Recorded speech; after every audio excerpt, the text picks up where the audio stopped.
Falemalama Abby Reed. Her mother, American Samoan. Father Afakasi Samoan, Northern European. She was the only kid they had together, only child to her mother. Father she never knew went on to marry other women and have children littered everywhere, from Samoa to New Zealand, to Hawaii to America, and God knows where else. He was never there for her. Not when she was young, not when she was old. Falemalama, Dianna Fuemana's fifth play, begins in American Samoa in the early 1960s and follows the hard choices made by a woman who defied convention to leave her husband and children when they moved to New Zealand. Dianna draws on her mother's story for the play, which was televised live in the South Pacific Arts Festival in American Samoa last year, and it's about to have its New Zealand premiere at the Mao Arts Symposium here in Auckland. The play is described as semi-autobiographical. I asked Dianna, how semi?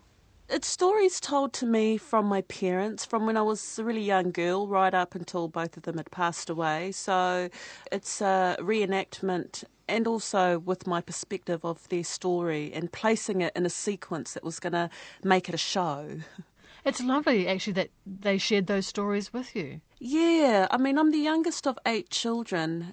So I think by the time they had me, they had kind of chilled out as parents and were, really wanting me to know about the life that I never knew, which my brothers and sisters had, and that was the life in the islands, because I was the only one born in New Zealand as well. Did your mum and dad have very different perspectives on the lives that they led and very different lives?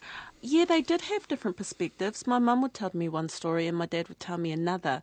So it was actually growing up and kind of knowing my parents, that was the way I kind of realised what the truth of those stories were.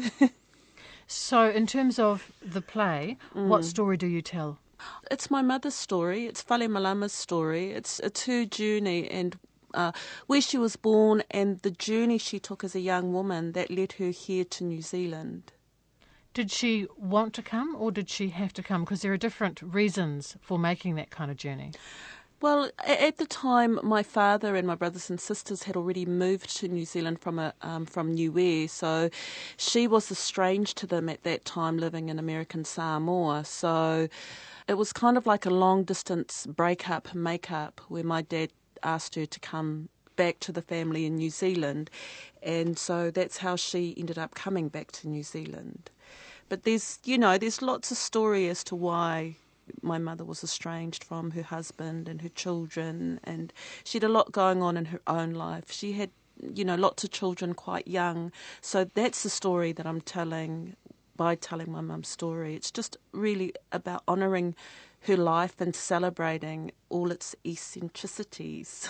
Well, I mean, what a courageous thing to do as well, because culturally and of course during that time as well, that was not the thing that was done. It was unimaginable for a mother not to be with her children. That was the expectation. So she was gutsy. Oh, she was really gutsy, and I think that's why it was a really important story for me to tell as well, because, as Pacific Islanders, and women especially, there is this blanket type of stereotype on us, the homemakers, the people who stay home and sacrifice everything for their children. And my mother, in a lot of ways was like that, but she also had her own dreams and she pursued, she saw a bigger picture than what was in front of her. And, to her credit, that's where myself and my siblings get a lot of our courage from as well. How was it for her then when she made that decision and came to New Zealand? Because I know you're looking at like cultural dislocation, which is, such a central theme to so much theatre, Pacific Island theatre and writing at the moment. Yeah, it was really difficult for her. I mean, she moved from American Samoa to Niue with my father, and she had to pick up another language in Niue very quickly. And then coming to New Zealand, she had to give up her Samoan citizenship, so she couldn't be an American national anymore. She had to give that up to become a New Zealand citizen, and she only spoke Niuean and Samoan at the time. So, in terms of language and culture and giving up an identity to be part of this country, it was a big thing for my mother. But she also found here her dreams, so that was inspiration. Clearly there's a great feeling of tribute here to your mum as you've written this, but I wondered too if it's had its own degree of kind of heartache for you when you're really getting inside your mum's head and reliving the difficulties that she must have had, and your dad, of course. You don't want to forget that it must have been hard on him and on you kids too. Do you know what I mean? Have you had to deal with that kind of things as well, or do you suppress that as a playwright? Well, interestingly enough, I got to write the piece away from home. Very shortly after my mum had passed away, I had this opportunity in the United States to write something, and she'd passed away about 6 months prior, so, she was on my mind, and I was going through a lot of grief, but because life was going so fast for me at the time, I really just wanted to sit and honour my mum's life. And it just gave me an opportunity to, yes, go through those emotions and those feelings as a person. And it was, difficult for my family at first, my siblings, but when they understood that it wasn't actually about them, it was really about Falemalama, which is our mother, her journey. There were no judgments of what type of mother she was. It was just the situation she found herself in over her 63 years. It must have been quite something for you when the play was performed actually in American Samoa, of course, being where your mum was from. That must have added a layer of emotion to the whole business. Yes, such a huge layer, because my mum's first child was adopted.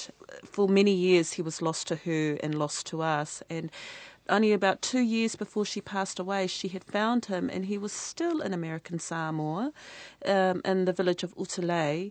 And when we arrived in American Samoa, that's exactly where we were playing the story. So we got to play it, the history of my mother, for his family and for her remaining family that were there, who they obviously didn't know very much about Falemalama because she left quite early. But the show was televised live, so the whole island got to hear about Falemalama, this American Samoan woman who ended up in New Zealand.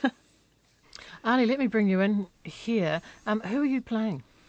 I am one of the narrators in the play, but I also play Dianna, which is Falemalama's husband, and also my grandfather. Ali is my nephew. When I first read the script, it was a beautiful story, firstly, and to hear all these stories that I never had heard of before, it was amazing. And to do our family story, especially when we did it in American Samoa, it was magic. It was a great experience. Tell me about him, because we've been concentrating very much on the mum story, but his story must also be important. I'm interested to know how he coped with the dislocation and with the distance and the separation, because again, during the time that was so unusual for a father to be, in charge of the children. Yeah, he brought over his family from Niue to New Zealand, and he was basically raising them by himself. So he had to go through struggle as well. He had a lot to deal with all these young kids and by himself and not knowing much English and stuff like that. Did he understand her reasons for not joining them immediately? No, he didn't understand the reasons, but he was put into that situation and he did the best that he could, and yeah, he was a very strong man. Has its New Zealand premiere at the Mau Forum at the Corbyn's Estate in Auckland this Friday. And that's also when Dianna launches a book version of Falemalama and her earlier play, The Packer. By the way, she's writing a screenplay for The Packer